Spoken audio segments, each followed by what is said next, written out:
Andrew, through your love, you have showed me that home isn't just four walls or a city. Home is a hotel room, a car on an open road, or a seat on a plane. I realize it doesn't matter where we are because home is where you are.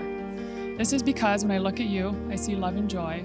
I see my favorite part of my past, and I see every day for the rest of my life. You showed me how beautiful it is to love and be loved, and I will forever be grateful for this. I love you.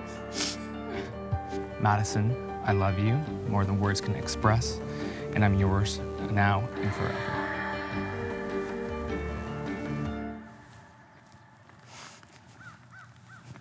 Oh, Andrew.